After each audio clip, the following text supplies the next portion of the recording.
시청자 여러분 안녕하십니까? 12월 28일 수요일 KBTV 브레이킹 뉴스입니다. 맨해튼 모자 사망 사건, 목에 전깃줄이 감긴 채 사망한 32세 여성과 욕조에서 숨진 채 발견된 4살 아들을 두고 자살이냐 살인이냐 경찰이 조사를 벌여왔는데요. 어제 뉴욕시경이 이 사건을 살인으로 판단하고 강력한 용의자로 숨진 여성의 남편을 지목했습니다. 23세의 아이작 듀란 인판테는 오늘 2명을 살인한 혐의로 기소될 전망입니다. 경찰은 인판테와 사망한 여성 사이에 양육권 분쟁이 있었다는 점과 사망한 여성이 성추문에 휘말렸던 점 등을 미뤄 이 사건을 살인으로 보고 있다고 밝혔습니다. 또 어제 발표된 부검 결과 역시 자살이 아닌 살인으로 판명됐습니다. 또 측근은 현재 펜실베니아주에 거주 중인 인판테가 당초 크리스마스 연휴를 뉴욕에서 가족과 보낼 계획이었으나 갑자기 취소했다고 밝혔습니다. 사망한 두 사람의 시신은 지난 금요일 아파트 관리자의 신고로 경찰이 발견했습니다. 뉴욕시경이 퀸즈 연쇄 은행 절도 사건에 용의자가 담긴 감시카메라 영상을 공개했습니다. 경찰은 9월 30일부터 어제까지 플러싱과 자메이카의 6곳의 체이스 은행을 턴 남성 용의자를 추적 중입니다. 대부분의 절도 행각은 오후 2시부터 4시 사이에 벌어졌습니다. 어제는 48가 체이스 은행에 들어선 용의자가 은행원에게 돈을 내놓으라는 메모를 건넨 뒤 5,000달러를 챙겨 달아냈습니다. 뉴욕시경은 용의자를 6피트 5인치의 키의 30살 남성으로 보고 있습니다.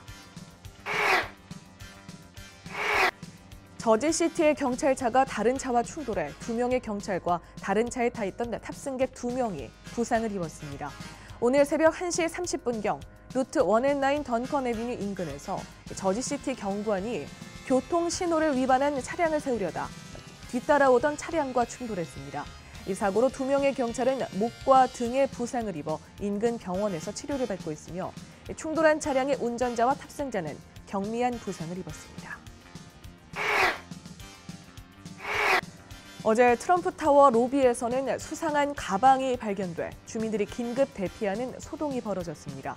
뉴욕 경찰은 주민들을 모두 대피시켰고 출동한 폭발물 처리반이 가방을 수색했는데 가방 안에는 어린이 장난감만 들어있었을 뿐 폭탄 등의 이상한 물체는 없었습니다. 트럼프 당선인은 최근 플로리다 팜비치에 있는 리조트에서 지내고 있어 어제 소동 당시 트럼프 타워에 있지 않았습니다. 대선 이후 트럼프 타워의 경호가 강화돼 천문학적인 금액의 경호 비용이 발생하자 뉴욕시 당국은 연방정부에 경호 비용 3,500만 달러를 요구한 상태입니다. 여기에 어제와 같은 소동까지 발생하자 빌 드블라지오 뉴욕시장 대변인 측은 불편한 기색을 노골적으로 드러냈습니다. 트럼프 인수위 대변인인 션 스파이서가 뉴욕시경에 고맙다는 뜻의 내용의 글을 SNS에 작성했는데 뉴욕시장 대변인은 천만의 말씀이라며 곧 영수증을 첨부하겠다고 답했습니다. 어제 이 일로 주변의 교통은 통제됐다가 오늘 아침 재개됐습니다. 한편 트럼프 당선인의 생가가 팔린 지 한 달 만에 또다시 매물로 나왔습니다. 퀸즈에 위치한 이 집은 부동산 개발업자였던 트럼프 당선인의 아버지가 1940년 직접 지은 건물로 영국 튜더 양식의 2층짜리 벽돌집입니다. 트럼프 당선인은 1946년 이 집에서 태어나 4살까지 산 것으로 알려져 있습니다.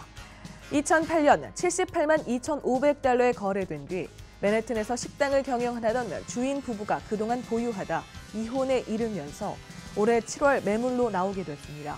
이후 2차례의 경매에서 모두 낙찰이 되지 않았다가 대선 이후 지난 16일 매매가 완료됐습니다. 다만 낙찰자는 이 집을 투자 목적으로 구매한 것으로 알려졌으며 이 집은 바로 경매 매물로 다시 등록됐습니다. 이 집은 트럼프 당선인의 제45대 미국 대통령 취임식이 열리기 사흘 전인 내달 17일 경매가 진행될 예정입니다. 뉴저지의 한 10대 소년이 경찰을 상대로 소송을 제기했습니다. 이 소송을 제기한 레리 마티네즈는 지난 1월 15일 5명의 경찰이 자신의 학교로 들어가려던 그의 차를 가로막았다고 주장하고 있습니다. 소장에는 특히 이 경찰들이 사복을 입고 있었으며 당시 경찰의 신분도 밝히지 않은 채 무작정 마티네즈에게 하차할 것을 요구했다는 내용도 적혀 있습니다. 이들은 하차를 거부하는 마티네즈를 때리고 마티네즈를 끌어내린 것으로 알려졌습니다.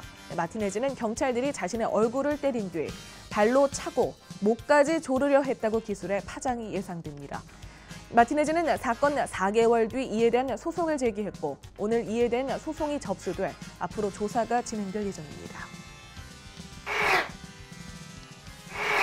크리스마스 연휴를 맞아 노스캐롤라이나로 로드트립을 떠났던 뉴저지 출신의 할머니와 5살 손녀가 실종됐습니다.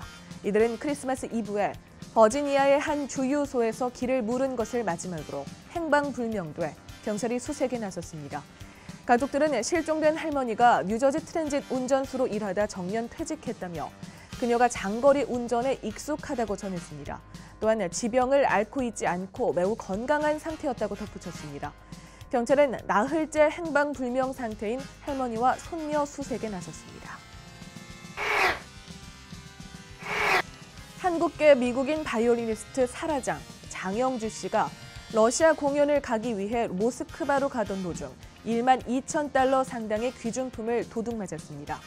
사라장은 필라델피아 공항에서 영국 런던을 경유해 모스크바에 도착하는 항공 일정 도중 가방을 도둑맞은 것으로 전해집니다.